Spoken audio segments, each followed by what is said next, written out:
was thinking that we would do a little thrifty art history moment together. I mostly just want to nerd out about one of my favorite artists, the man, the myth, the legend. I'm sure you've heard of him, Henry Chagall. I became obsessed with his work a couple years ago. I lived with somebody who had a bunch of posters of his, and they just hung it around our apartment, and it just brought such like a magical touch to this space. And I was like, okay, hold on. Who is this? What is this? And just being surrounded by a lot of his work was really special, and felt like it christened the space and made a fan of me forever. So Marc Chagall, wherever you are in the heavens, I appreciate your existence on this planet and the time that you served here and the beautiful things that you made. And sometimes you just have to nerd out about a painter slash stained glass window maker slash set creationist from the late 1800s. And if you're here, then you are here for a reason. And we are supposed to be spending this time together. And I just want to thank you for stopping at this little corner in the vast and endless internet space to hang out with me and nerd out together about Marc Chagall and check out this gorgeous little book that I picked up from the thrift store. I feel like used book, thrifty kind of places, untapped potential for art books, because art books are very expensive, except for often thrift stores and secondhand bookshops just have them in bounty. And yeah, so if you love an art book, and if you want just little poster kind of situation to hang up in your space or to reference for your art, or just to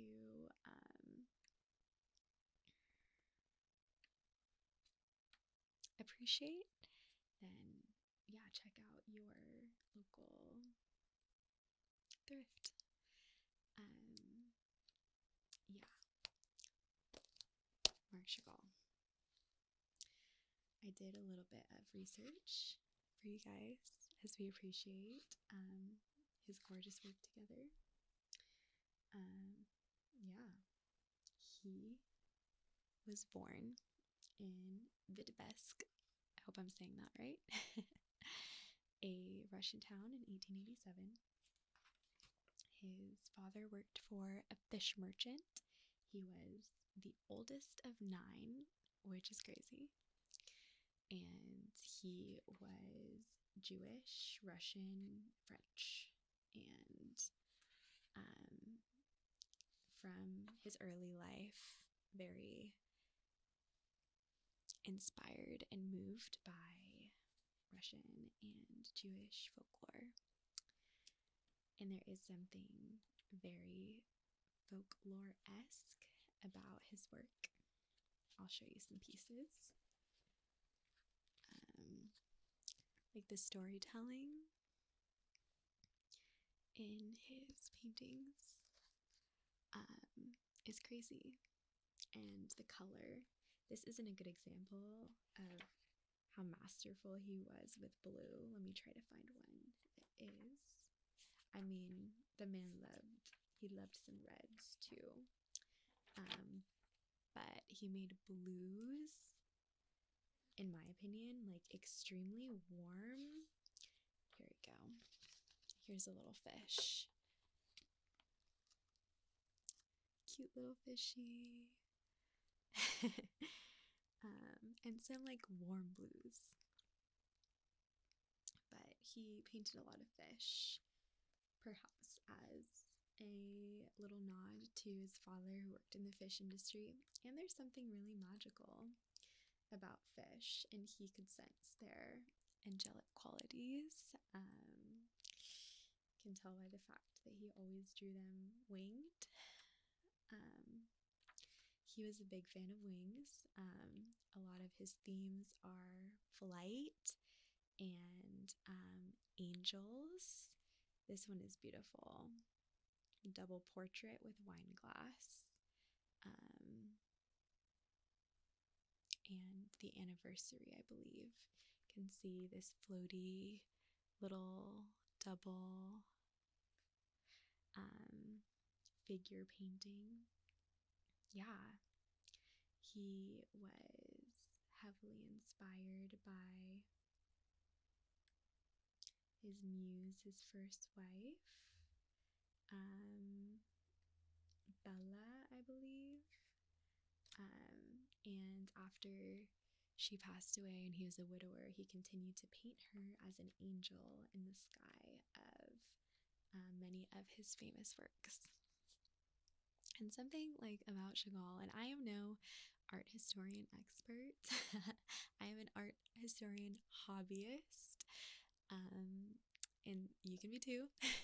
Art is for everyone. Yeah, I didn't like go to school for like art, or I'm very novice in the subject, but something that I find particularly wonderful and inspiring about his approach to art making, and his kind of resonance with both folks who are looking at his work through kind of an academia lens, and people like me who are like, I just like these posters in my house. Who is this?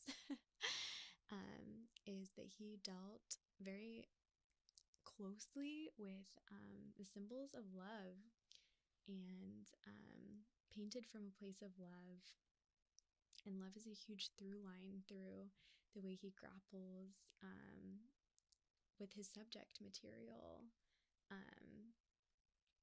Picasso said it very well when he said that, I don't know, it was something like, I don't know where he gets his images about Chagall. He was like, but he must have an angel in his head. And I think that just so many people through so many different timelines and so many different periods of history have been incredibly moved by his whimsy and childlike wonder that just totally shines from all of his work, and in tunedness with the divine.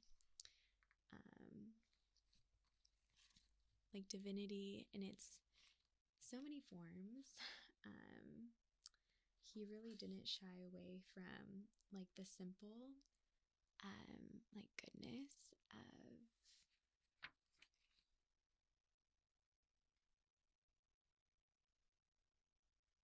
of like the things that we are moved by in storytelling from a young age. And it's just so cool how that connects us through like time and space, and that we can feel that. I think it's awesome. But yeah, Chagall, in my research hat on, was led like a very very traveled life. A lot of it was to escape the plights of World War II. First leaving Russia. At one point, he left Europe. He left Paris for New York for a period of time. But he had like a special relationship to his Eastern European lineage and adolescence, and often seemed to have kind of a like sorrowful, nostalgic dreaminess around his hometown, and it evolved away from like a real place into, with his paintings as like a transmuting force, this like personal legend to him, it seems like he was able to transform a lot of those landscapes from reality and past to this like ever-present, transcendent kind of storybook space that was based on his hometown, but very much real to his child self and his like everlasting inner child that like interacted with it through art making.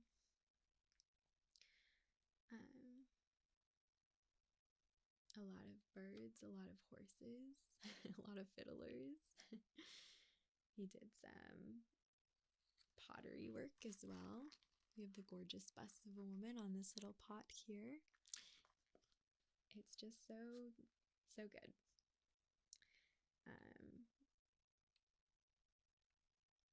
And yeah, a lot of weddings, of which he had 2.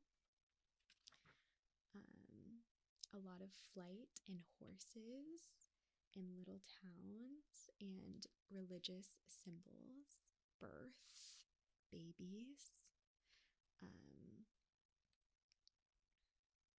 Yeah, it's one of those things that it's like you can try to understand it, and it will just, I think the best art is like no matter how much you know about it or understand it, like a painting, you'll always look at it and be like, this is eternally like going to hold such a mysterious quality to me, and I could like spend forever looking at this and I'll never get it all the way. Like I can understand it up to an extent, but rather than being like a static 2-dimensional rendering, it's a portal to something that I can see in fragments and understand in like moments of looking, but I can like always return to and like get more out of. I did see some of his work. I went to the Chicago Art Institute a while ago, and I saw his stained glass, which I believe was commissioned of him a little bit later in life, and it was just like miraculous blues through the medium of glass. It was just crazy. It was so like beautiful, like the kind of beauty that you just want to like be like, how do I get back to this feeling like as much as I possibly can. And thinking about stained glass and thinking about Marc Chagall and thinking about the types of things I want to be around has made me kind of reflect about like, I think I need like beauty and color is like such a value of mine in this modern world. Like it's just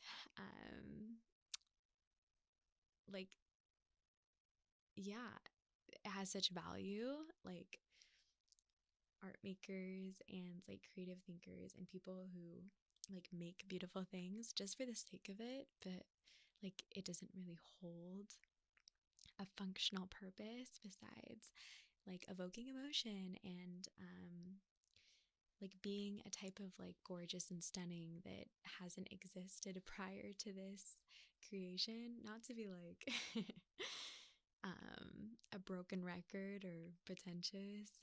Like I said, I don't really know what I'm talking about in terms of actual art history, but I know that I'm passionate about this, and I know that I love talking about it. And if you're here with me, which if you're still here for this long ramble sesh, I appreciate you and you're awesome. And I hope that you have resonated with some of these kind of looping thoughts and reflections. Um, but yeah, just thinking about the value of beautiful things that don't really have function, but like need to exist actually. Um, yeah, I think that I don't remember where it was from, but I was talking with a friend. We got pizza and love a pizza chat. Great, great conversation always comes from a pizza chat. But at one point, they said something like, they'd found this quote that was like something about creation, because they like to like make music and I like to like draw and paint, and we were talking about like what it means to us and where we are at right now in our relationship with like creation. And they had seen this quote that said creation is like something about creation is like making real what the inner eye is like always experiencing, like putting a form to these like deeply interior, not just feelings, but like images.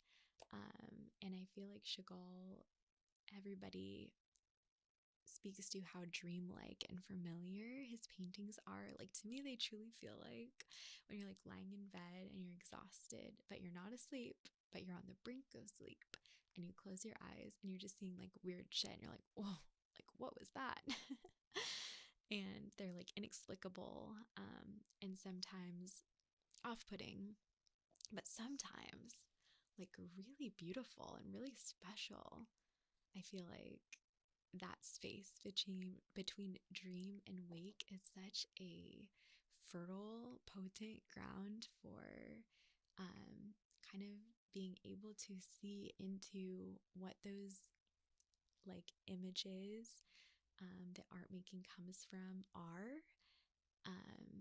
because you're like conscious enough to almost snatch them up, but not lucid enough to like become blind to them almost. And I think Chagall was like masterful in that skill, and that totally is a skill. It's not really a skill that you can like get paid for or like have a career with, but it's a skill that is deeply connective and like is able to connect people through these images that feel familiar and feel resonant, even though, you know, we never will meet Chagall. I didn't cross paths with him in his physicality, and yet like interacting with someone's paintings makes them like live a little longer and become somewhat eternal and beyond like the mortal earthly form, which is so cool and so interesting how that works. But yeah, I am going to finish out this episode on my Patreon, which I just started. And if you like listening to me gab and just kind of share my thoughts, which are often rambling and about so many plethoras of random interesting things, please meet me over there. I would love to have you. It's going to be so fun. I'm going to be doing more art chats, talking about art history from a very novice perspective. I do want to share some more thoughts about some of my favorite books that I've been reading, and just like have some space to connect with you guys where we can talk and build a community where we can continue some of these conversations. And I just want to create a space where people feel really relaxed and comfortable and curious and able to just like bring themselves as they are. And I feel like that will be a great space for it. So, yeah, thank you so much for being here. And if you head over to the Patreon, then I will see you there.